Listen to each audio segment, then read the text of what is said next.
Share बाजार में पैसा लगाना, या शायद लगा भी रहे हों, पर क्या कभी ये सोचा है कि जो लोग लगातार अच्छा करते हैं वो सोचते कैसे हैं?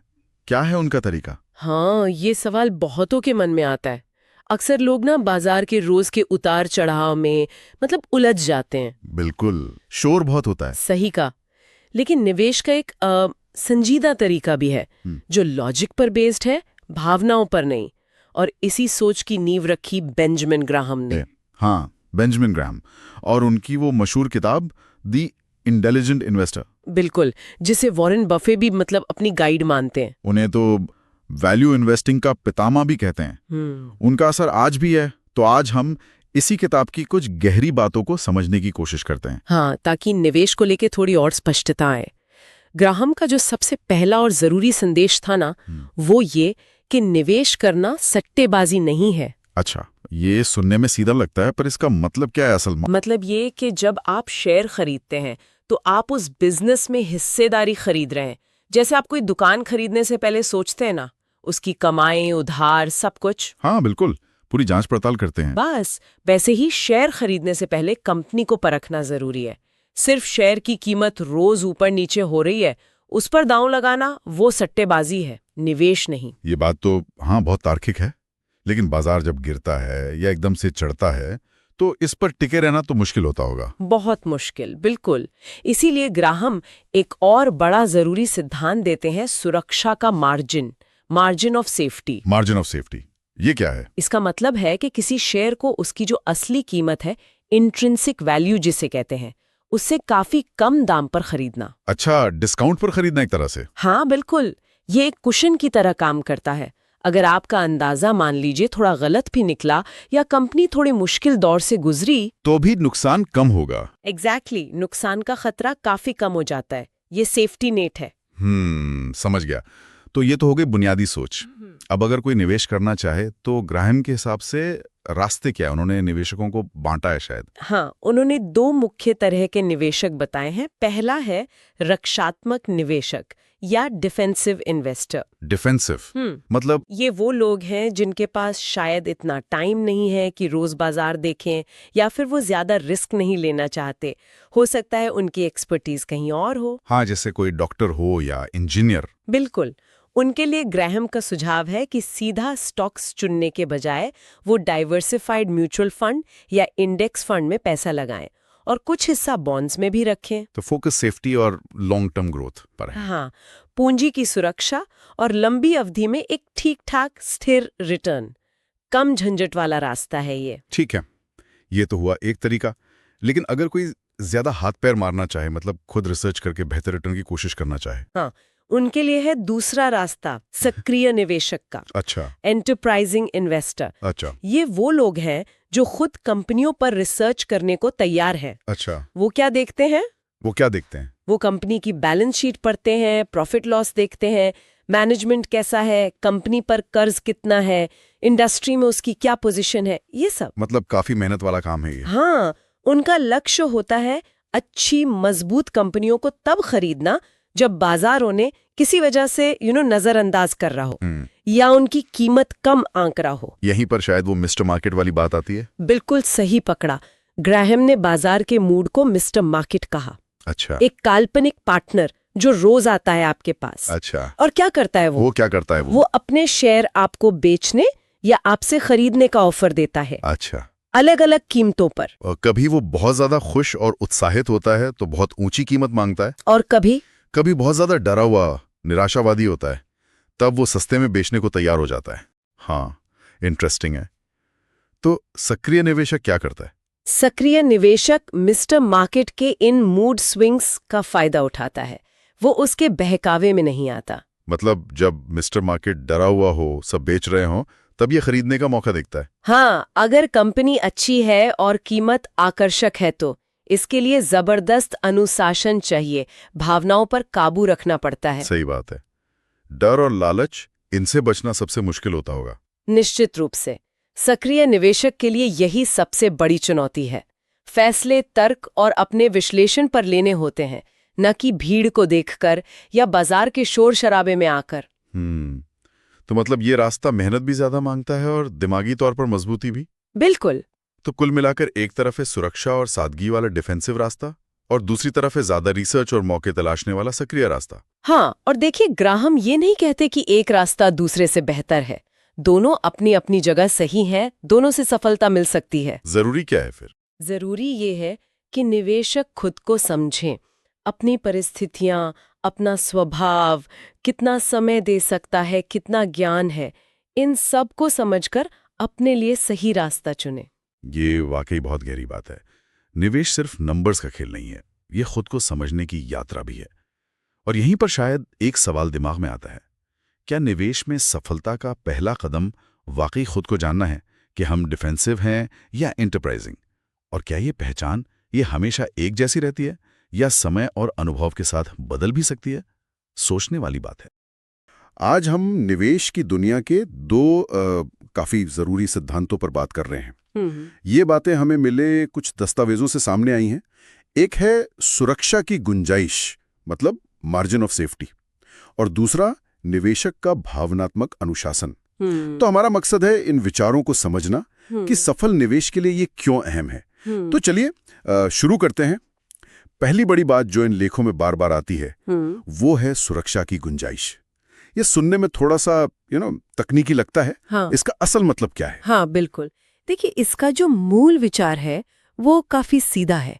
मतलब ये कि किसी निवेश को, मान लीजिए कोई शेयर है, तो उससे उसकी अंदाजन असली कीमत, जिसे इंट्रिंसिक वैल्यू कहते हैं, उससे ठीक ठाक कम दाम पर खरीदना चाहिए। जैसे अगर आपको लगता है भाई किसी शेयर की सही कीमत 100 रुपए है, तो कोशिश करनी चाहिए कि वो शायद 70 या 80 रुपए में मिल जाए।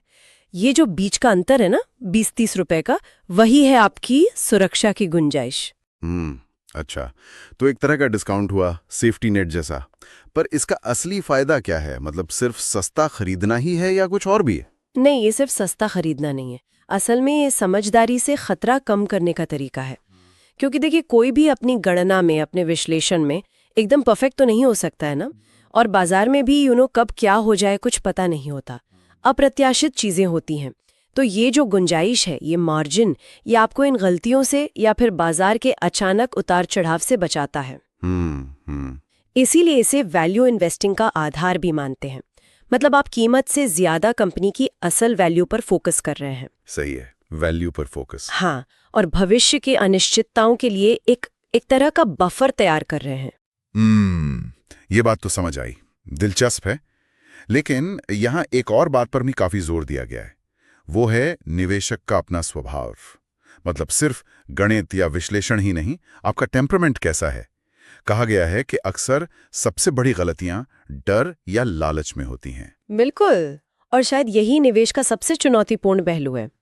जैसा कि इन दस्तावेजों में बेंजामिन ग्राहम का एक बहुत मशहूर कोट भी है कि सफल निवेश इंटेलिजेंस से ज्यादा निवेशक के कैरेक्टर, उसके स्वभाव पर निर्भर करता है। कैरेक्टर पर। हाँ, मतलब विश्लेषण करना एक बात है, लेकिन जब बाजार में उथल पुथल मचती है, जब डर का माहौल होता है, तब उस विश्लेषण पर टिके रहना और अपने भावनाओं को काबू में रखना वो ज्यादा मुश्किल है और ज्यादा जरूरी भी। तो इसका मतलब ये हुआ कि जैसे जब सब लोग घबराकर बेच रहे हों, जिसे पैनिक सेलिंग कहते हैं, तो बस भीड़ के पीछे नहीं भागना चाहिए।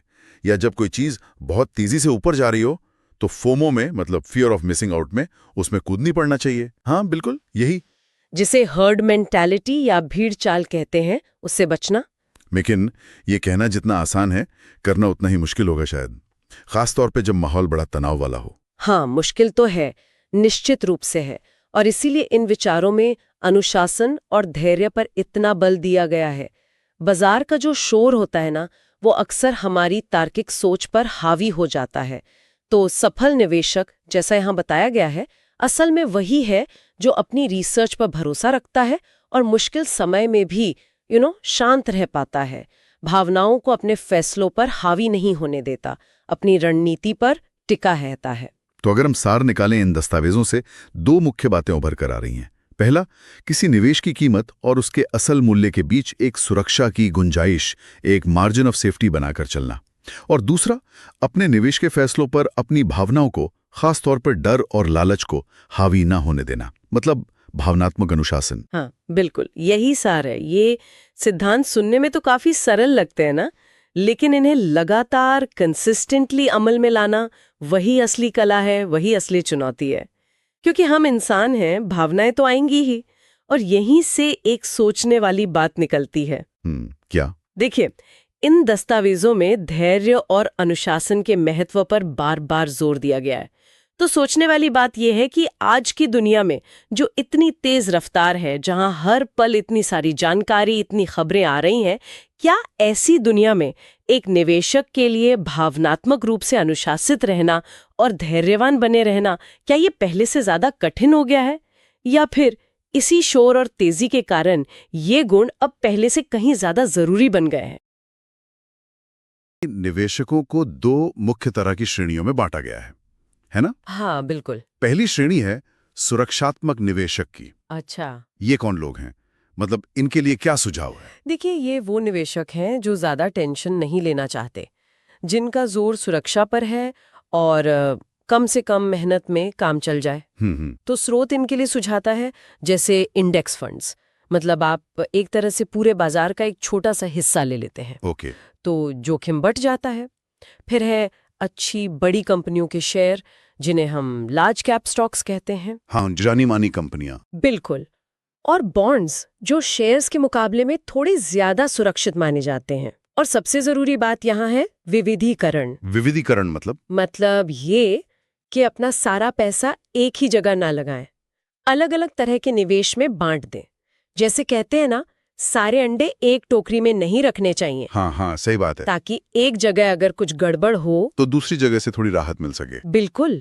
ये एक स्थापित रास्ता है उन लोगों के लिए जो स्थिर, कम भागादौड़ी वाली ग्रोथ चाहते हैं। समझ गया। तो ये हो गया एक रास्ता, थोड़ा धीमा पर सुरक्षित। लेकिन फिर वो दूसरी तरह का निवेशक भी है, उद्यमशील निवेशक। हाँ, एंटरप्राइजिंग इन्वेस्टर। अब ये रास्ता उनके लिए है जो बाजार से कुछ ज्यादा कमाना चाहते हैं, औसत से बेहतर रिटर्न की उम्मीद रखते हैं। और इसके लिए शायद ज्यादा मेहनत भी करने को तैयार हैं। बिल्कुल। इसके लिए ज्यादा मेहनत और दिमाग दोनों लगाने पड़ते हैं। यहाँ खास तरह के स्टॉक चुनने पर जोर दिया जाता है। खास तरह के मतलब? स्रोत कहता है कि ऐसी कंपनियां ढूंढिए जिनका मूल्य से कमाई अनुपात, मतलब पीई रेशो, कम हो। पी रेशो कम हो, इसका क्या मतलब हुआ आम भाषा में? इसका मतलब है कि आप कंपनी के हर ₹1 की कमाई के लिए उसके शेयर की कीमत कम दे रहे हैं बाकियों के मुकाबले।